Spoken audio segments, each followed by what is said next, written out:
அனைவருக்கும் வணக்கம். நம்ம இந்த வீடியோவில் நெக்ஸ்ட் வீக் நிஃப்டியோட மூமெண்ட் வால்டைல் எந்த அளவுக்கு இருக்கும் அப்படின்னு தான் பார்க்க போகிறோம். இந்த ட்ரெண்ட் லைன் பார்த்தீங்கன்னா நிஃப்டிக்கு ஒரு நல்ல சப்போர்ட்டாக இருக்கும். பார்த்தீங்கன்னா 25,320 வந்து மார்க்கெட் அந்த ட்ரெண்ட் லைனில் சப்போர்ட் எடுத்திருக்கு. அகைன் அந்த ட்ரெண்ட் லைனை மார்க்கெட் பிரேக் ஆச்சுன்னா 25,150 வரைக்கும் வந்து அங்கேருந்து ரிவர்சல் ஆகிறதுக்கான பாசிபிள் நிறைய இருக்குது. சப்போஸ் மார்க்கெட் அந்த ட்ரெண்ட் லைனை பிரேக் அவுட் ஆகலை அப்படின்னா 25,800 25,450 அந்த ரேஞ்சுக்குள்ளே ஒரு ரேஞ்ச் பவுண்டாக இருக்கிறதுக்கான வாய்ப்புகள் இருக்கும்.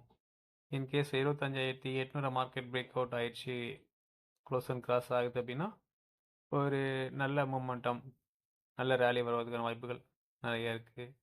ஸோ நம்ம வீடியோவை புதுசாக பார்க்குற நண்பர்கள் மறக்காமல் நம்ம சேனலை சப்ஸ்கிரைப் பண்ணிக்கோங்க. நம்ம கொடுக்குற தகவல்கள் யூஸ்ஃபுல்லாக இருந்தால் உங்கள் ஃப்ரெண்ட்ஸ்க்கும் ஷேர் பண்ணுங்கள். தேங்க்யூ.